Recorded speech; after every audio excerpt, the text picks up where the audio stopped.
Nobody talked about how anxiety felt or how depression felt. And so we know for people who are seniors, even more than for our generation, I think it was something very whispered about, possibly, but not discussed. So when you come to like our Facebook page or you come to one of our seminars or our podcasts, you hear other people who have the exact same experiences that you do. And then people say to us, oh, I thought this was just me. I didn't realize this was a thing or their particular symptom. I didn't know that other people couldn't drive on the freeway or that other people were afraid of medical appointments. I thought it was just like me being crazy, quote unquote. And then you realize like, oh no, there's so many people out there feeling the exact same way. That alone takes away a lot of the shame. The content available on this podcast and on LoriWilliamsSeniorServices.com has been produced for educational purposes only. The contents of any episodes do not constitute medical, legal, or professional advice, do not reflect the opinions of this company, any of its parent companies or affiliates, and do not create any type of professional relationship between the audience, guest, and the host. No person listening to this podcast should act or refrain from acting on the basis of the content of a podcast without first seeking appropriate professional advice and/or counseling, nor shall the information be used as a substitute for professional advice and/or counseling.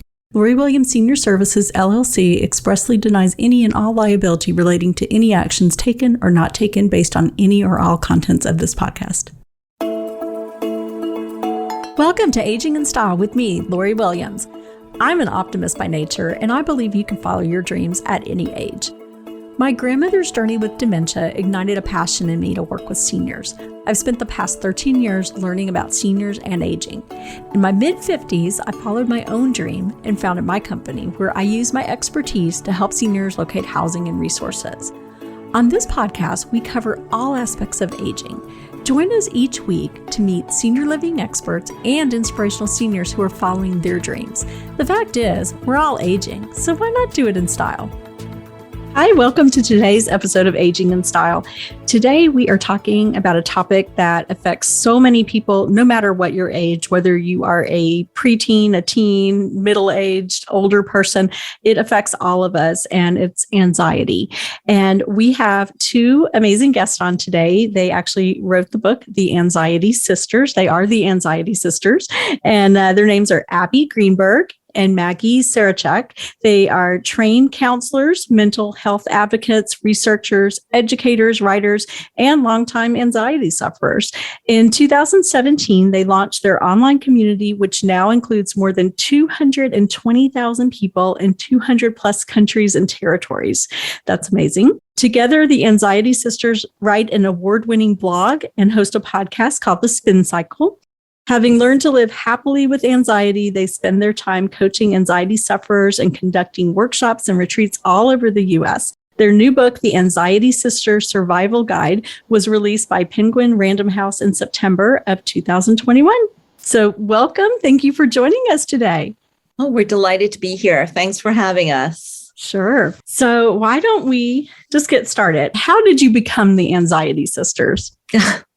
Well, we met in college, and both of us were suffering with anxiety, but we did not have a name for the symptoms we were feeling. And we stayed very close, graduated from college, stayed very much in each other's lives. And right when we graduated from college, I would say the anxiety started to hit new levels for each of us at different times. But it really started to become a problem in our daily functioning. So we like to call that decade our decade of the is, where we went anyone who would take our money.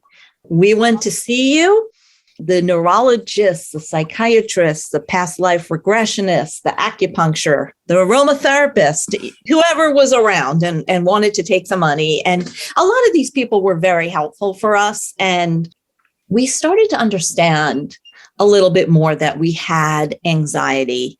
And we also started to understand that we had a lifeline in each other. We were each other's biggest supporters and lifeline. And the person, you can always call a friend and say, I'm really struggling today. And together with therapy and medication and learning a lot more about anxiety, our connection is really something that helped us tremendously. And so that really helped us. And we realized that we were the two of us, but we wanted to help other people find community and understand this whole idea of anxiety in a lot deeper way. Mm-hmm, absolutely.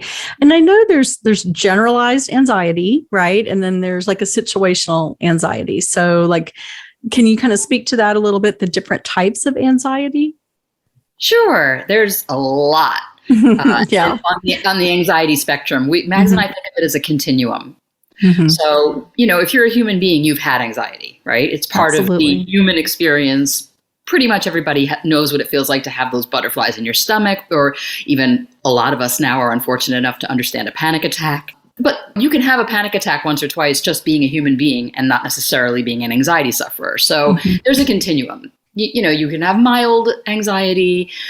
You can have moderate generalized anxiety where you worry a lot. You find yourself catastrophizing. Maybe you obsess a little bit about certain things. It's hard to let things go. And then maybe you have panic disorder, which is getting a little more on the severe end of things where, your functioning is being disrupted because anyone who's had a panic attack knows that you would rather do anything other than have another one of those. They are just horrendous. And if you're having them frequently, it can really interrupt your ability to function. But then there's also obsessive compulsive disorder, which is something I'm diagnosed with, and that's on the anxiety spectrum. I would say that's a more severe form of anxiety in the sense that it can really interrupt your functioning, or any anxiety really can, if it gets to the point where it's in control of your decision and it's deciding who you'll see, where you'll go, what you'll do. But also phobias. Something that very specific, something can trigger you into panic symptoms. That is also considered anxiety. Hoarding is a type of anxiety. Oh, is it? There's Okay. a lot of things that fall under the rubric of anxiety. So we really look at it as a continuum, and we really only see it as a problem when it shrinks your world and starts to spend its time in the driver's seat, and you really are losing your ability to make your own choices. Mm-hmm. And I mean, with our senior population, we do see that happens. Interesting, you mentioned hoarding, because that is something people will call me and they're concerned about an older family member who is hoarding. So that is a form of anxiety. So, and they maybe never did that when they were younger, but as they've gotten older, they've started hoarding. So that's, I think that's helpful to know. What causes anxiety? I mean, I'm sure there's several things that cause it, but what are some, I guess, typical causes of it? My husband. Oh, no, I mean, sorry.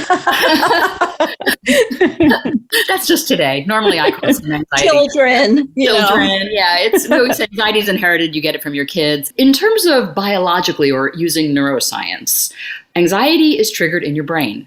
It's a combination of regions, but the main culprits are a part of your brain called the amygdala, which is the seat of our fear center. And that, in conjunction with the hypothalamus and a couple other spots in the brain, they get together and they decide whether or not you're in danger. And so when we feel anxiety for a legitimate reason, let's just say, like true anxiety, you see a snake, and that would, of course, provoke anxiety in anybody. Well, is that poisonous? Is my life at risk? So then your amygdala, which is your body's lookout system, is going to yell to the hypothalamus, alert, alert, put the body in fight or flight right now.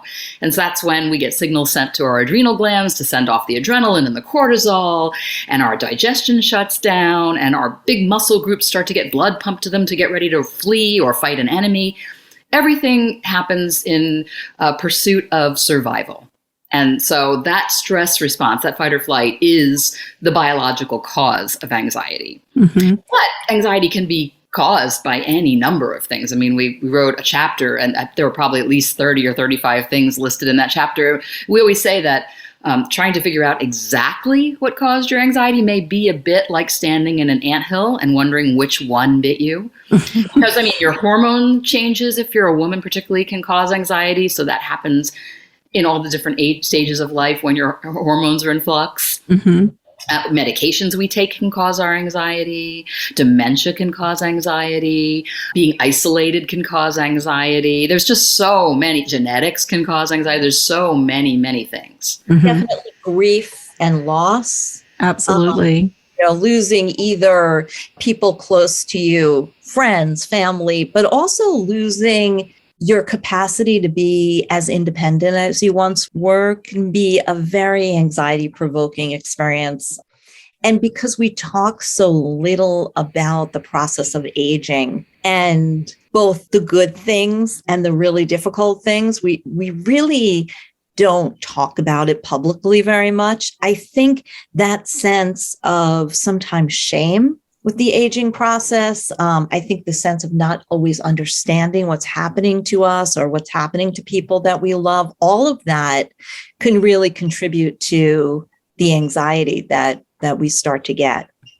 Absolutely. And as we age, I mean, there is loss that comes in. We retire, that's loss of what we did all of our life, and especially for men and who they were all their lives. And then loss of a spouse, loss of parents, loss of, so much as we age. That brings me to the topic. What about men and stress and anxiety? Because we talk about women all the time and about anxiety. You always hear that. But what about men? Well, we should just say that even though we are the Anxiety Sisters and our community is called the Anxiety Sisterhood, 30% of our people identify as male. So we are for all genders and all types of anxiety. It's just that our experience is sort of as soul sisters. And so we thought that was more catchy than, let's say, anxiety community. Yes. But really, we work with men as well. And there's this thought out there that women are twice as likely to suffer from an anxiety disorder as men. And Max and I don't know if we think it's quite that disparate, in the sense that a lot of men don't necessarily report their anxiety as an experience of anxiety. They don't necessarily think of it that way. And they're not as likely to be able to, to report the anxiety that they're feeling, so that it doesn't get counted per se as much in the research and in the literature. A lot of study participants are female. These are people who volunteer for such studies. So it's a little skewed, but women certainly are more likely to experience anxiety than men. We don't know that it's twice as likely because, for some men, we have lots of anxiety brothers who will say things to us like, I didn't even know I had anxiety until I met y'all. I'm realizing that the things you're talking about, oh yeah, I do feel that. But, I just figured I come home from work and I need a couple of drinks to settle down. I didn't think of that as having anxiety. So men do experience it maybe in different ways. And certainly there's different sociological causes for men and for women. Our Western culture is very achievement-based for men. So there's that external pressure for achievement and being on top all the time, being a breadwinner. It's still very much alive and well. And I think that causes a lot of anxiety for men. Absolutely. And for breadwinners as well. Yeah. Oh, definitely. And I mean, men, maybe they didn't understand that term, or they weren't calling it that. Like you said, that they came home and they're self-medicating with a couple of drinks and then they feel better. but it's good that they have the label now. They know what it is. They know how to label that feeling, that it is anxiety is what that is. We have a lot of men who say, oh, I don't have anxiety, but I have trouble sleeping. So I take a little Ativan to go to sleep at night. And we're anxiety. Like, oh, yeah, okay, we get it. Insomnia is a huge symptom, particularly in men, of anxiety. So. I also think that men sometimes are looked at as, certain men have a lot of rage or a lot of anger, even if they're not abusive or hurting anyone or anything like that, but they tend to, because that's so much more acceptable in a man to show anger. And often that anger is very much connected with anxiety, because we have fight, flight, or freeze. And that fight response is one of the ways that it's still socially acceptable for men to respond to situations, is sort of with that defensiveness or aggressiveness. That's very interesting. So as anger could actually be their anxiety. Absolutely. For women too. Yeah, we have a lot of women who report that too. It's just, women, when we see anger still in this society, it's less socially acceptable for women to be angry. We're supposed to be nice, but definitely a lot of women also say they're very irritable, or they're snapping at everyone. Men, while they're not allowed often to say, I'm feeling anxious, they can become sort of angry and rageful. And that's the way their fight response comes out. Very interesting. So what are your favorite anxiety management techniques? What can people do to kind of manage these feelings they're having? So one thing we want to say is it depends sort of what the feelings are. Panic is one thing and generalized anxiety is another and OCD is another. So it sort of depends where it's coming from.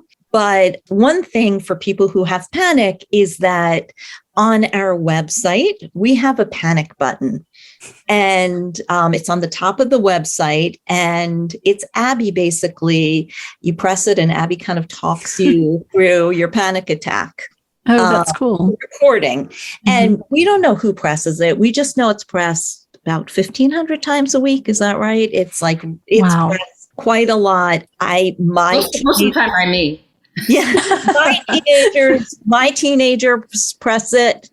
We know people of all ages, including elderly people, who find it really helpful. That's one thing we tell people when you have panic, but we also have so many other techniques depending on what's going on. You want to talk about the spin kit, Abbe? Sure. So we, as Anxiety Sisters, we believe in prepping for anxiety. We know that when you prepare for anxiety, you take away a lot of its power to surprise you. Right? Because it's the sneak attacks that create all that intensity, right? You're standing in the grocery store, you're minding your own business, and suddenly you feel like your heart is racing, or you can't catch your breath, or you're getting a hive, you're starting to itch. Why is that? And you're suddenly saying, wait a minute, what's wrong with me? I'm standing here in a grocery store. There's nothing wrong. Oh my God, I must have something wrong with me. I better call the doctor. And that then increases the symptoms. And what we pay attention to grows. So Mags and I are big fans of, number one, not trying to stop anxiety. And that sounds really counterintuitive, but what we pay attention to grows. So if we put all our energy into, I'm going to stop this anxiety or this panic, then guess what? It intensifies. It says, oh, no, you don't. I'm sticking around. Because don't forget, your brain is trying to keep you safe, right? It's all evolutionary. Your brain is trying to help you survive. It doesn't want you to be able to think about anything else. So if you try to fight that, your brain is going to win. Your brain is going to outsmart you and keep you thinking about it and create even other symptoms that are distracting you. And you'll just be spinning in circles. We liken it to a riptide, right? You can't swim against it. You have to swim with it. That said, there's a lot you can do while you're experiencing the anxiety to make the experience less awful, right? There's ways to help yourself manage and kind of ride that wave through the anxiety. And one of our favorite methods is something we call a spin kit. Very simply, a spin kit is a portable first aid kit for anxiety. And it will be different for everybody because different things work for different people. But basically, we advocate getting a bag or a box or something portable and putting in it 3 types of things. Things that will calm your senses. So maybe, like for me, my sense of smell gets a little crazy when I'm anxious. So I love to have a piece of fabric that has lavender on it. Or I often, with my mask that I wear when I go out, I will put lavender on it. So I'm smelling the lavender. That's very calming to me. A lot of people love the smell of orange or bergamot or chamomile. There's all different scents, whatever works for you. Some people are very tactile. They love something soft to stroke, or a worry stone in their hands that they can play with, or a fidget spinner, something to keep their hands busy and to occupy them. Mags keeps her crochet with her wherever she goes, so she can just kind of pull out her needles. And it's just enough of a distraction that she's not trying to fight her anxiety, but she's given her brain something else to focus on too. And that's going to take the intensity down. So it's like distracting is what you're saying. Yes. It's distracting your brain, distracting basically. And soothing yourself. Also symptom relief. So if you're like Mags and you're a stomach anxiety person, like that's where you feel it mostly. She carries Tums and Gas X and mint tea that will settle her stomach. If you're an anxiety sister who takes a medication like a sedative, that you would always carry it with you so that you're ready. If you get headaches with your anxiety, you would want to carry Excedrin or Tylenol or whatever you take for your headaches, etc. And also some things to ground you, to keep your feet on the ground, because sometimes when we're experiencing anxiety, when we're quote unquote spinning, we don't feel connected to the here and now. We're kind of off somewhere, right? We're floating a bit. And so grounding things, put your feet firmly on the ground and keep you in the present, such as, let's say, a very strong mint, like an Altoid or a Tic Tac, right? That sharpness is going to keep you right here in the present. We're big advocates of everyone having a spin kit. And what would be in Maggie's spin kit will be different from what's in my spin kit, Like I keep pictures of my cats in my spin kit because that's very soothing to me. If Maggie had pictures of my cats in her spin kit, she would panic more. So everybody's going to have different things. But the idea is that you are prepared for the anxiety or the panic. When it shows up, what's not going to happen is you're not going to say, gee, I wonder why that's happening. You're going to say, oh, I know why this is happening. And luckily, I have my spin kit. I think that is an amazing idea, and I'm going to make my own spin kit. Good. And one for my daughter, too. We've had spin kit parties. Yeah. Yes, Oh, yeah. how fun. Yeah. We tell people it's important to make your own spin kit because, like Abby said, something that may help you may not help your daughter, right? So exactly. And, we've put stuff in our spin kit and taken it out because we realized, well, that thing wasn't that helpful for me. So let me put something else in. Each person is a little bit different in terms of their senses and what feels good and what distracts them enough, but doesn't require too much concentration. Okay, wonderful. What do y'all think about medication? If you get to the point that you need anxiety meds, I mean, I know there's all kinds of things out there for anxiety and depression, but what are your thoughts on that? What we always say is that we are not pro big pharma, but we're anti giving your life over to anxiety. So sometimes that includes medication for people. Now, medication comes with some very serious side effects at times, and sometimes we call them front and center effects because they don't feel like they're on the side.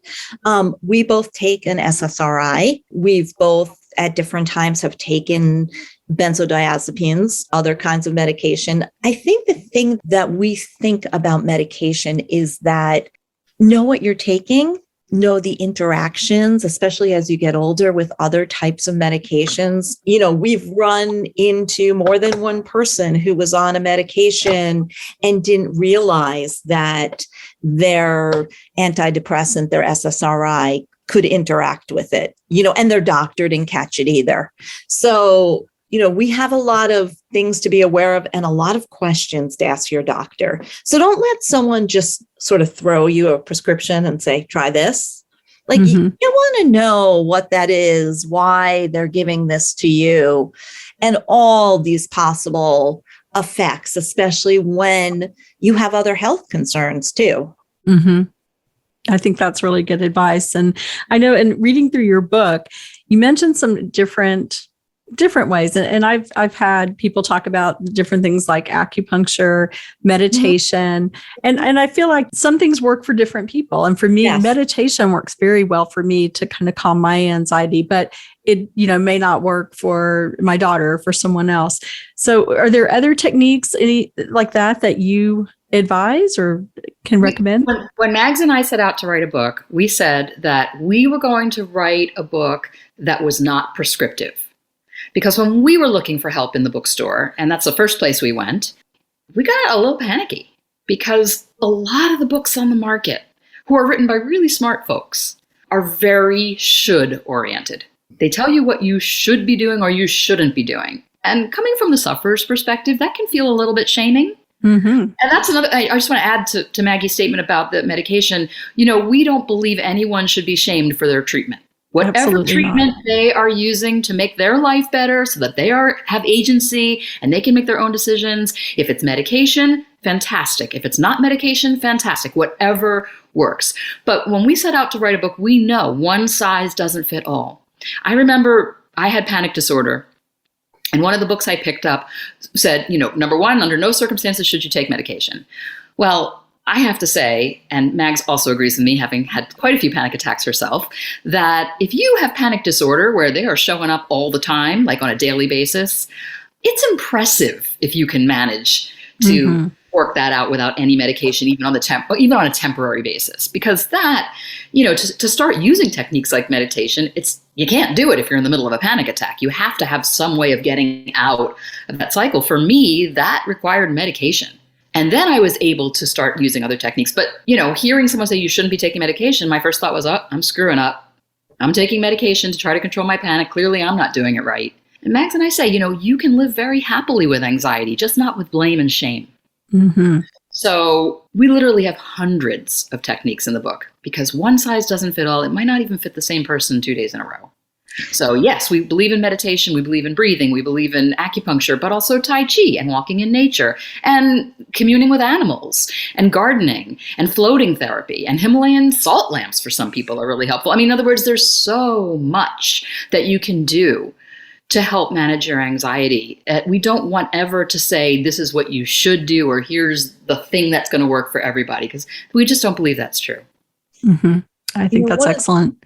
One of the things we try to do in our book is when we were writing it, we put ourselves in the position that we were once in, which both of us had different periods where we could barely leave the house, I would say. So when we tried to think about something, we said, okay, so, we know it's great to get outside and walk in nature. It's like one of the things that both of us do that is most healing for us and most helpful.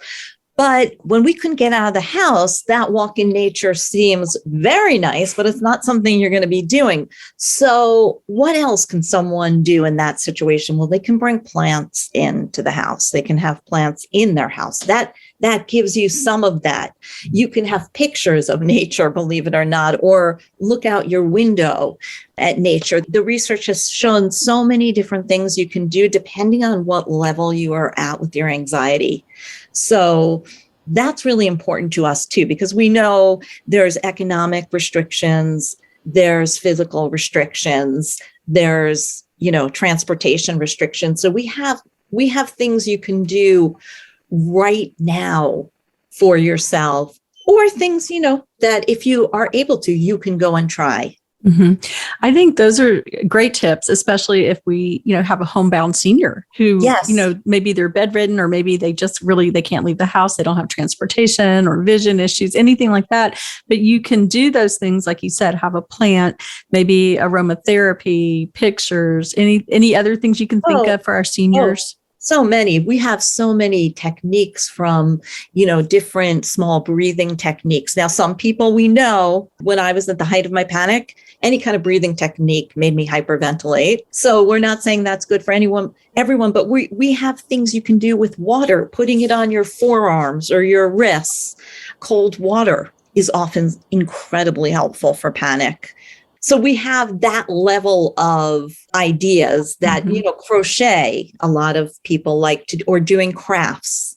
That can be incredibly helpful, creativity of all types. So we really try to make sure that we've covered things from what you can do if you're really homebound for whatever reason. Mm-hmm. And many, many people with severe anxiety are homebound, even if they are physically healthy. Excellent tips.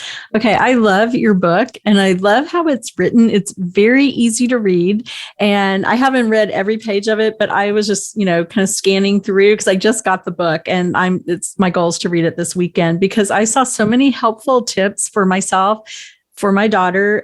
We both have some anxiety. Hers is a little more extreme than mine. And I know she doesn't mind me talking about it. I called her right before this and told her, hey, I'm interviewing these ladies and I'm super excited for you to listen to this and read the book. But it's very easy to read. I just opened it to, journaling. That's an excellent tip too, right there. Crocheting, knitting, all these different things, all these anxiety management gems as this chapter is. So if people want to buy the book, which if you have anxiety, you definitely need to go buy this book, where can they find it? Anywhere you buy books. Okay. You can get it online. You can get it at an independent bookstore, Target, Walmart, Barnes & Noble, Amazon, wherever. Excellent. It's called The Anxiety Sisters Survival Guide. We'll put a link to it also. And then tell us about your podcast. It's called The Spin Cycle with the Anxiety Sisters. We put out 2 episodes a month. And we alternate between having guests who are also experts in the field or talk about new therapies or people with books out about anxiety. And then we also do what we call a BFF cast, which is where we sit down, just the 2 of us, and talk like anxiety sisters. We pick one particular topic that seems to be buzzing around our community. It's like, we have a lot of discussions going on every day. And so we figure out what people are really thinking about right now in anxiety. And then we tend to target that and try to have a discussion about it and ask the tough questions and tell the truth and laugh a lot. Mm-hmm. Laughter's always good. Good medicine there. It's good medicine. I think that's great that you do that, because I think a lot of times people feel alone. And, I think this way, maybe other people would think I'm crazy if I say this. And so I think it's wonderful that you bring that out into the open. And like you said, the no shame, the no judgment for having anxiety or depression, or it's just what it is. People are made to feel comfortable and normal. It's not abnormal, Well, that's why we chose the moniker Anxiety Sisters, because anybody can be an anxiety sister, right? Yeah. It's kind of a fun thing to say. I'm an anxiety sister. Yeah. It's much less threatening than saying, I have generalized anxiety disorder. Yeah. That sounds heavy. It does. I love anxiety sisters. I love that instead of, I suffer from anxiety or whatever it may be. Especially in more senior communities, because we do know that luckily for college age kids, often there's still a ton of stigma in many ways, but they're a little more comfortable talking about mental health issues. I just ran into a friend who's also an anxiety sister whose daughter was hospitalized for some mental health issues in college. And she said to me, the beautiful thing is like her friends all came and like it didn't scare them and they talked about it. And I thought that was wonderful. But I do know that for those of us who are a little older or a lot older, there was such a stigma talking about these issues. I mean, that was part of what Abbe and I struggled with. We were in college in the late 80s. And it wasn't talked about to the point where we didn't really understand what was going on with us, because nobody talked about how anxiety felt or how depression felt. And so we know for people who are seniors, even more than for our generation, I think it was something very whispered about, possibly, but not discussed. So when you come to like our Facebook page, or you come to one of our seminars or our podcasts, you hear other people who have the exact same experiences that you do. And then it's kind of like a lot of people say to us, oh, I thought this was just me. I didn't realize this was a thing, or there, a particular symptom. I didn't know that other people couldn't drive on the freeway, or that other people haven't left their house in a while, or were afraid of medical appointments. I thought it was just like me being crazy, quote unquote. And then you realize like, oh no, there's so many people out there feeling the exact same way. That alone takes away a lot of the shame. I mean, you're 100% correct in saying that. And I've noticed that. I mean, I'm 58. So same thing. My generation, nobody talked about having anxiety or depression or anything at all. Nobody talked about it. It was just, I guess, almost taboo. I mean, you just didn't want to tell people if you had something like that going on. And my daughter is 19 and everyone's talking about, oh, I have anxiety or I have this. And they're just so open about it, which, I mean, that kind of makes me feel like for her, like take a deep breath that, oh, well, gosh, she doesn't have to feel shamed and that she has to hide these feelings of anxiety. Right. Exactly. And I was going to say that Mags and I spent the last decade interviewing, now it's thousands of anxiety sufferers of all ages and backgrounds. I mean, and in our book, we put snippets from a lot of our interviews. We have people in there that are in their 90s. Anxiety in your later years is very common, but not talked about. It's part of it is the problem with Western culture's treatment of aging to begin with, right? I mean, that you, at the older, as a woman especially, the older you get, the more invisible you become. So that I'm sure you talk about that quite a bit. That's anxiety provoking. It is. And, that's part of, what I try to do with this podcast is celebrate aging. And I'm, immersed in a world where, a lot of my friends are in their 90s. And to me, I feel like people miss out on so much by not being able to know people in their 90s who to have that stigma that they're old, that they're different than us or whatever. They're not. They're just older. That's it. And that is something that there was a point in my life where I would say, oh gosh, I can't imagine when I'm 60 and I just turned 58. And I thought, you know what, I am turning that over now. I am going to be excited about turning 60 because you know what, I really am. I'm excited to turn 60. We're going to age. I mean, if we're fortunate enough. Yes. Exactly. The alternative isn't very good. Yeah. So I feel like it's starting to change in our society and I hope it will. And I think by having these kinds of discussions, I do feel that it is starting to change. I hope so. Yeah, we hope so too, because we're going there. Yeah. We'll just keep talking about it, right? We're going to be there. We're going to be there very soon in the 90s. It's not that far. That's why the work you do is so important, because just listening to some of your podcasts, there still is, even though we in some ways are getting more open, there's still so much about aging that if it's not taboo, it's just not discussed. It's just not talked about. Even from menopause on, it's just from financial planning to understanding different types of cognitive decline.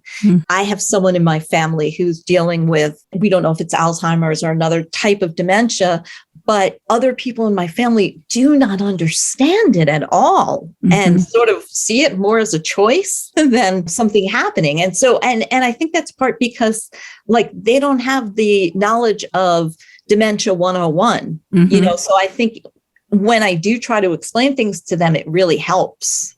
Absolutely. So I think that's why it's so helpful to have the discussion you're having.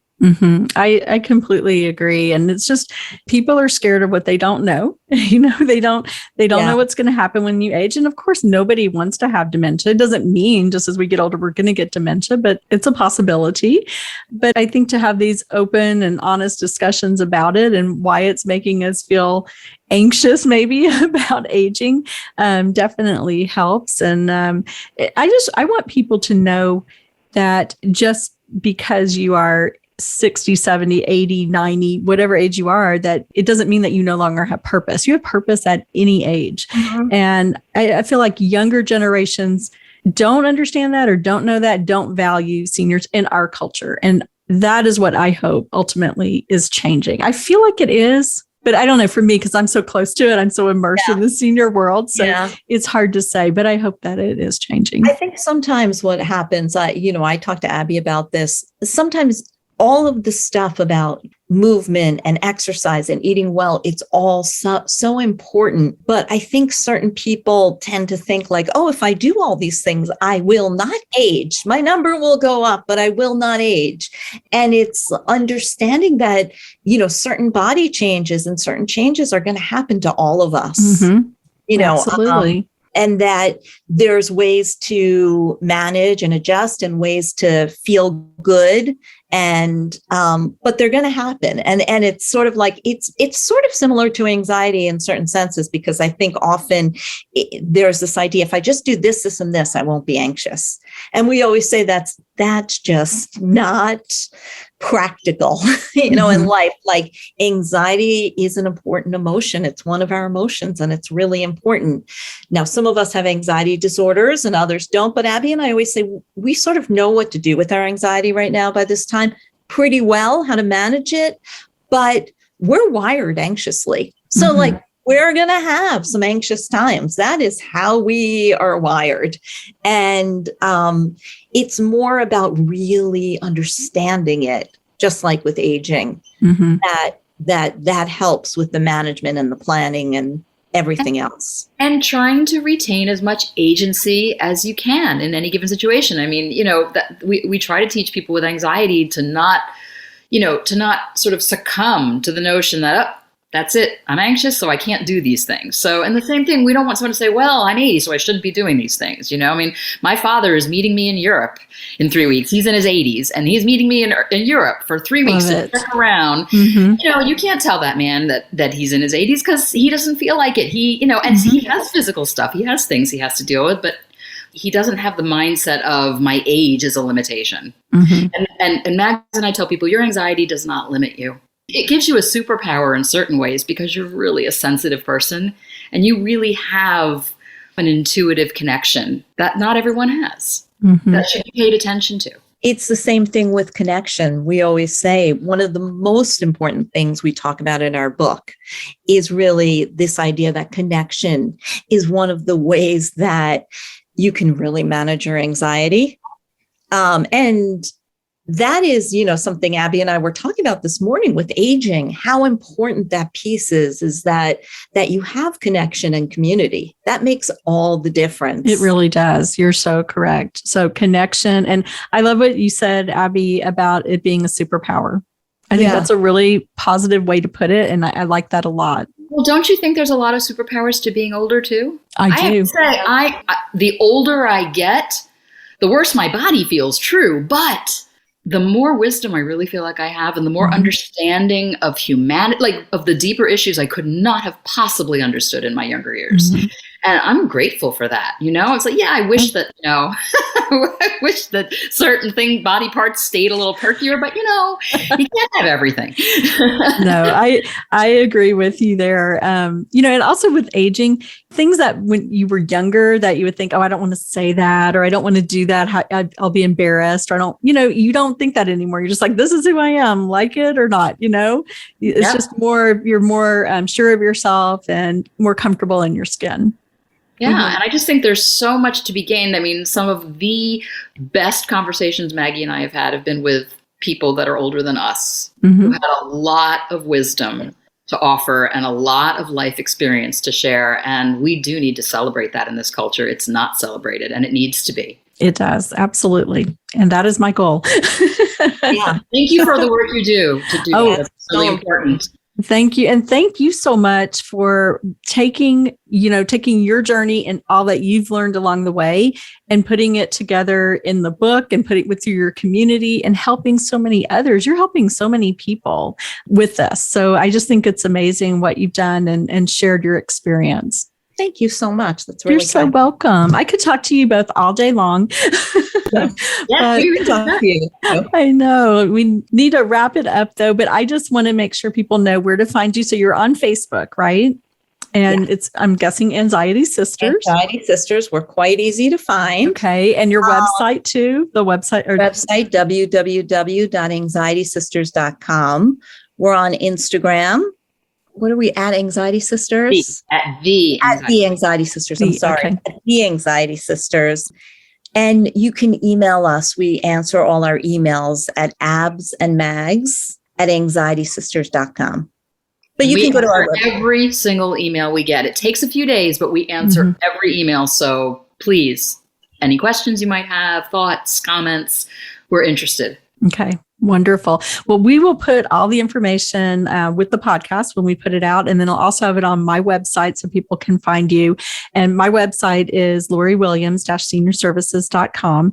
So you'll see this podcast, all the podcasts, and please share this with your friends and family, because I think this is such an important conversation. And there's so many people out there, probably the older ones, who are suffering in silence. And we want them to know that anxiety, there's nothing to feel ashamed about, and that there is help for it. You don't join our free community, no matter what your age, no matter what your gender, no matter how much or little anxiety you have. We welcome you. So come to Anxiety Sisters. It's free. Excellent. Thank you both so much. Thank you. Thank you. Thanks for listening. We'll see you next week. Bye-bye.